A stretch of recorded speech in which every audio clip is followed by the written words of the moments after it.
Welcome to EPG Pathshala. I am Dr. Mrinmoy Pramanik. I teach comparative Indian language and literature at the University of Calcutta. Today we'll discuss a module on Dharamveer Bharati's Andha Yug, and this module is from the paper Comparative Literature Drama in India. The content of this module is written by Abu Saleh, research scholar, University of Hyderabad. Now let us see that what is the module about. This module introduces you to the renowned playwright Dharamveer Bharati and more specifically to his play Andha Yug. First, in this section you will be introduced to the life, career and other writings of Bharati which earned him recognition. Later on in this module you would learn about the play, its themes and critical analysis along with some other interesting facts. About the playwright Dharamveer Bharati. Dharamveer Bharati was born on 25th December 1926 in Allahabad, Uttar Pradesh.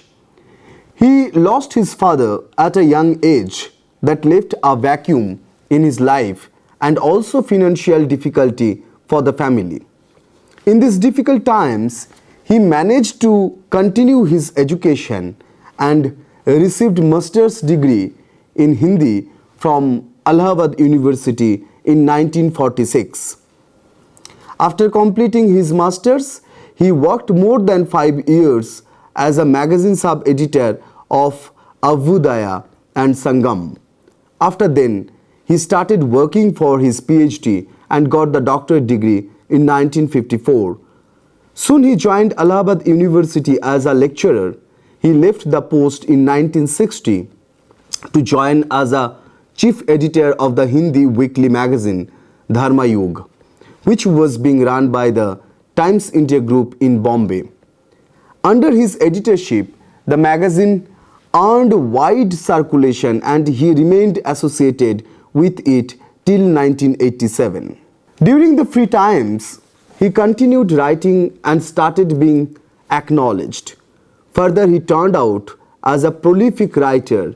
He wrote plays, poems, novels, essays, and so on. For his literary contributions, Bharati was awarded Padma Shri in 1972, the fourth highest civilian award given by the Government of India.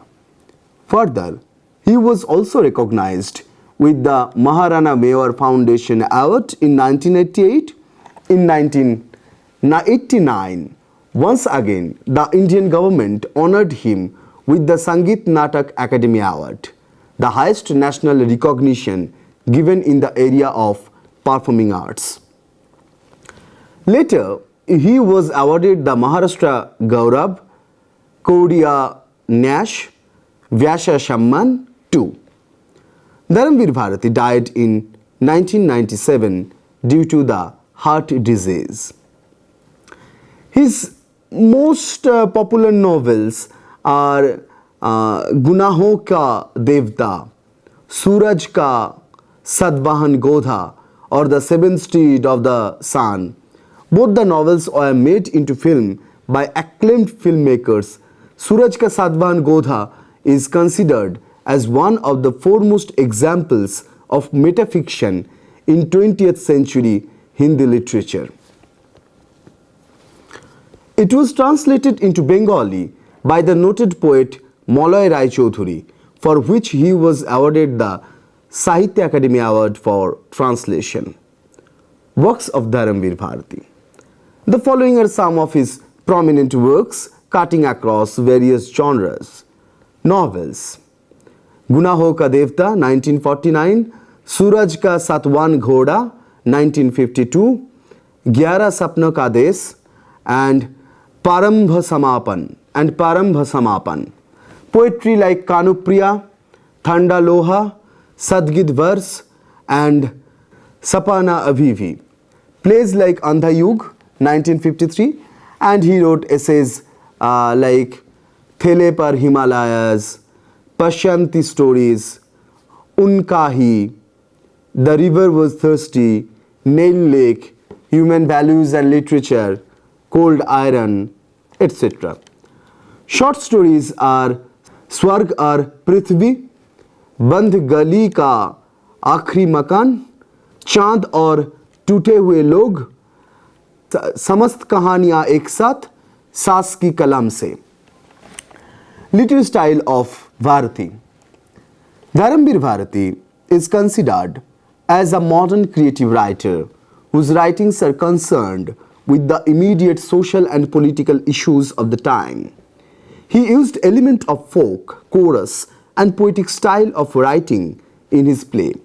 He was one of the pioneers of the experimental movement in poetry called Prayogavada, which is known as Nai Kavita movement. Background of the play. Andha Yug is a verse play written in Hindi which was published in 1953. It was first staged in 1964 by the noted theatre personality Ibrahim Al-Qazi. The play is based on the mythologies of the Mahabharata.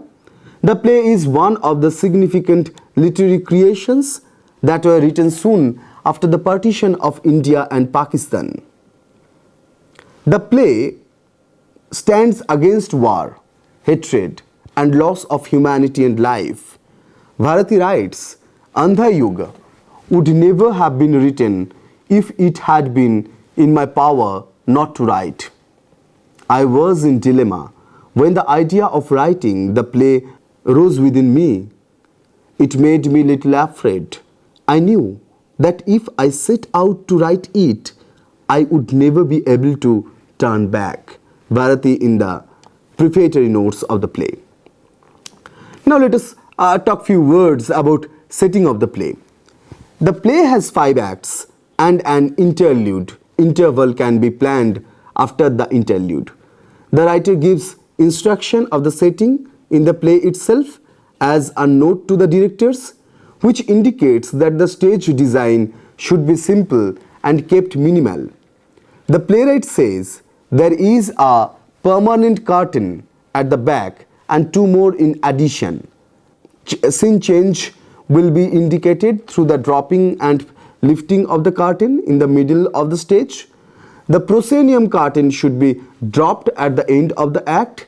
The curtain at the back and middle are not to be painted. The stage must be bare as possible. Lighting should be restrained and imaginative. Unquote. The choric song style is borrowed from Indian folk theatre tradition. Chorus is used to explain the significance of the action or to provide information that is not shown on the stage. At times, it also explains the symbolic importance of the events. The writer continues, there should be 2 choric voices and one should be of female and other should be of male. Instrumental music accompanying the choric should be minimal. Bharati in a note to the directors of the play. The plot of the play. The play Andha Yug 1953 is set in evening of the last 18th day of the great war of Mahabharata.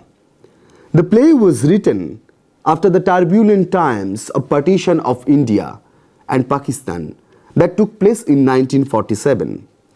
It is a metaphorical play that mourns for the loss of ethical human values.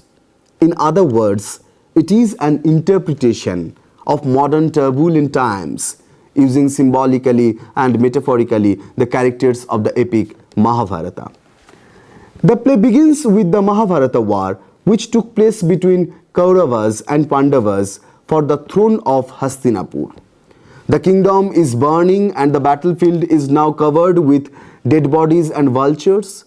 It is about the post-war disconcerted survivors of the Kaurav clan. However, when Pandavas own the war, Kauravas, who lost once again, decides to avenge against the Pandavas. Ashwasthama releases the Brahmastra, the ultimate weapon that can destroy the world. The play centers on Krishna, who could not ensure peace. The significant part of the play is the presence of Krishna, throughout the play. It tells us that ethical and moral values are always at hand in all the situation and times to human beings. It is they who have to decide the path. Characters. Ashwathama, son of Dronacharya, a Kaurava warrior. Gandhari, wife of the blind king Dhritarashtra, mother of Duryodhana and his 99 brothers, voluntarily blindfolded herself when she married. Dhritarashtra, blind king of the Kauravas, father of Duryodhana and his 99 brothers, husband of Gandhari. Kritavarma, born into the same Yadava clan as Krishna but fights against him on the side of the Kauravas. Sanjaya, charioteer of Dhritarashtra, given supernatural vision by Vyasa to describe everything that happens in the war to Dhritarashtra and Gandhari. Old mendicant, character who appears as an astrologer, as Vyasa and as the hunter Jara. Vyasa, sage and author of the Mahabharata, father of Pandu, Dhritarashtra and Vidura, bestows divine vision on Sanjaya and is capable of influencing events. Vidura, sage and half-brother of Dhritarashtra. Yudhishthira, oldest of the Pandavas, son of Kunti by the god Dharma. Kripacharya, Ashwathama's uncle, a master teacher of the warrior arts to the Pandava and the Kauravas, fights on the side of the Kauravas. Yuyushthira, illegitimate son of Dhritarashtra by a slave girl, the only Kaurava to take the Pandava's side in the war. Balarama, older brother of Krishna, a master teacher of the warrior arts to the Pandavas and the Kauravas, chooses not to fight in the war. Krishna, an incarnation or avatara of the Godhead Vishnu, assists the Pandavas as counselor and as Arjuna's charioteer. There are the minor characters too, like dumb soldier, guard 1 and guard 2. Now let us focus on the major themes and other relevant issues discussed or reflected in the play. The play deals with various issues and themes that are relevant and contemporary to all times. For example, Ashwathama represents the blind affection. Dhritarashtra presents misplaced loyalty. Yuyushthira represents important visions. Sanjaya is symbol of anguish. Gandhari represents anger and Vidur becomes the representative of morality. Vyasa's Mahabharata is a narrative that reinforces the point of dharma, moral and ethical righteousness and conflict between the clans, that is Kauravas and Pandavas. In this great narrative of conflicts and dharma, Krishna is the focal point around whom everything spins and grows. Krishna is the center of the play, however, he is never seen on the stage. His presence is felt through the symbols like feathers of peacock, flute, etc. He is the axis at the same time. He remains beyond these conflicts or issues like good versus bad. His presence represents an end in itself.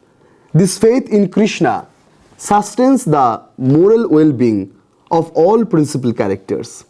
Aggrieved Gandhari curses Krishna to death and yet feel acutely sorry, and even Ashwathama admits the presence of divine peace on the face of Krishna at the time of his demise. Yandha Yuga, the title and the narrative present an age of blindness or Kali Yuga, an age that is devoid of dharma, reason and peace. Similar were the situations and incidents after the partition of India. The play was a representation of the modern times, the degeneration of human values. Since the partition of the Indian subcontinent resulted in uprooting and displacing humans from their place of origin, butchery and savage atrocities on fellow human beings, disrespect to the modesty of women, and so on and so forth. one finds the similar conditions prevalent in the play, and the usage of words also direct towards it. For example, the words like half-truth, inertia, blindness, barbaric, deformed, and suicidal, and so on. The freedom for which people sacrificed their lives suddenly turned out to be disillusioned for the residents of both the countries. Further, the playwright uses the two guards as a metaphor to represent the predicament of the common man. Let us see a discussion. Guard 1. Honor. Guard 2. Disbelief. Guard 1. Sorrow at the death of one's son. Guard 2. The future that is waiting to be born. Guard 1. All these grace the lives of kings. Guard 2. And the one they worship as their Lord takes the responsibility for all of them. Guard 1. But what about the lives the two of us have spent in these desolate corridors? Guard 2. Who shall take responsibility for us? Guard 1. We did not violate honor because we did not have any. Guard 2. We were never tormented by disbelief because we never had any faith. Guard 1. We never experienced any sorrow nor felt any pain. Guard 2. We spent our desolate lives in these desolate corridors. Guard 1. Because we were only slaves. Guard 2. We merely followed the orders of a blind king. Guard 1. We had no opinions of our own. We made no choices. The two guards moves on the stage and emphasizes the hapless and concerns of common man, especially of the turbulent and times of extreme atrocities. However, common man was never the concern or central to the ancient narratives, but modern retellings situates and imagines their conditions. The works like Andha Yug and other varied and modern interpretation of ancient text have highlighted the agony of common masses that was silenced from a very long time. These retellings are significant for the changing times and also make the masses compatible to the changing times. Issues of morality and ethics in Andha Yug. The play brings to our attention the battle between the good versus bad, or dharma and adharma, duties and responsibilities of God and humans. The play, by bringing in Krishna as the focal point of discussion and his absence and metaphorical presence, draws our attention towards these complex issues and often vaguely understood concepts. Bharati invokes in the readers the emotions and sympathies for Gandhari, who has lost her sons in the war. On the other hand, we are forced to think that what role did Krishna play in the war? Why did not he stop the war and bloodshed? Like hundreds of Kauravas, we invariably refuses to hear the voice of God and blame him when our ambitions are not fulfilled. Refuse, like the Kauravas in the play, to gaze inwards and find within the sources of grievous wrong. Further, it seems simple and undemanding to ask what God has and ought to do for human beings, rather than questioning or introspecting ourselves how responsible we are for our actions and what we can do for God so that He searches for us. The figure of Krishna is very complex to understand. He is human with whom one can relate with, and at the other end, He is the God. His earthly presence makes humans to ask for His support to the actions of our contemporary times or desires. If He fails to respond to it, we turn away from Him, feeling as if He is the sole responsible authority for our wrong deeds. For example, like the Kauravas. Dhritarashtra. Vidura, for the first time, In my life, I am afraid. Vidura. Afraid? The fear you experience today had crept others years ago. Dhritarashtra. Why did not you warn me then? Vidura. Bhishma did. So did Dronacharya. Indeed, in this very court, Krishna advised you, do not violate the code of honor.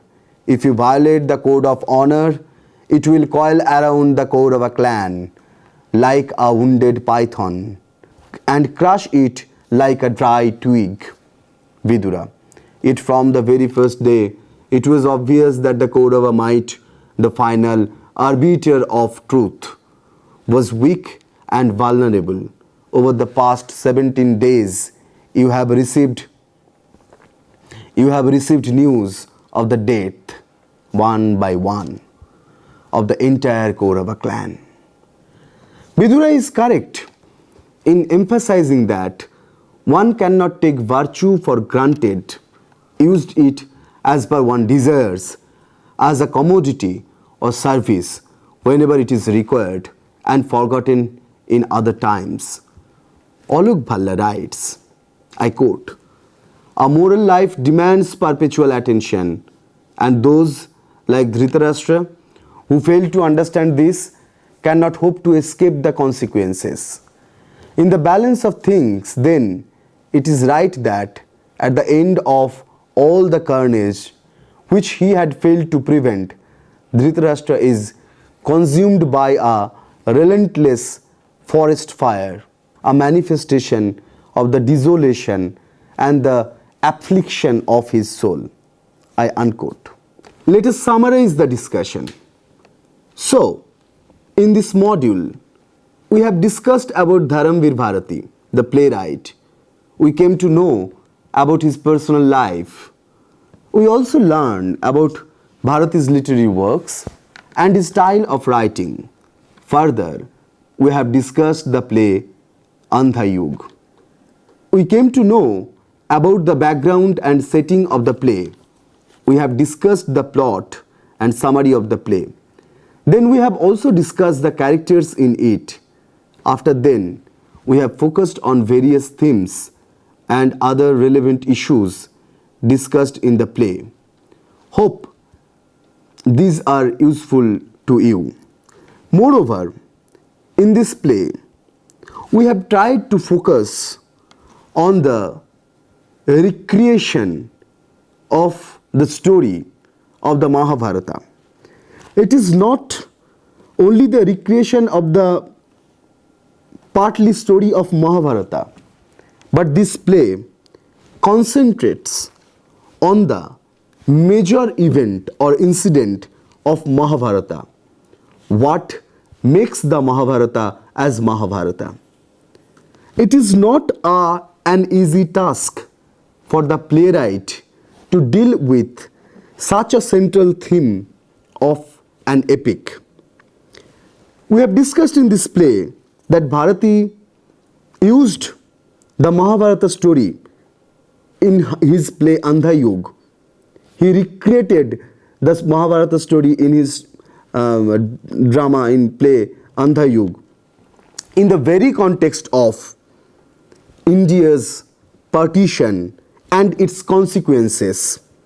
And Bharati related this incident of Indian partition with the greater philosophy of the human civilization, with the greater truth of the human civilization, and the consequences, what India faced after the partition, or India has been facing after the partition, is nothing new or unique which is not found in the development of the history of human civilization. And that is why Bharati took the central story of Mahabharata, which is true for any civilization, the war and the deviation from the humanity, the loss of humanity, the loss of morality, the loss of love, ethics, and increasing existence of greed for the material world, greed for the mortal world. So in that sense, this play is very much symbolic. This play is very much political. We believe that this discussion is helpful to you to understand the play, and for the further discussion and and to know better, know more about this topic, you can consult the e-text provided here. Thank you.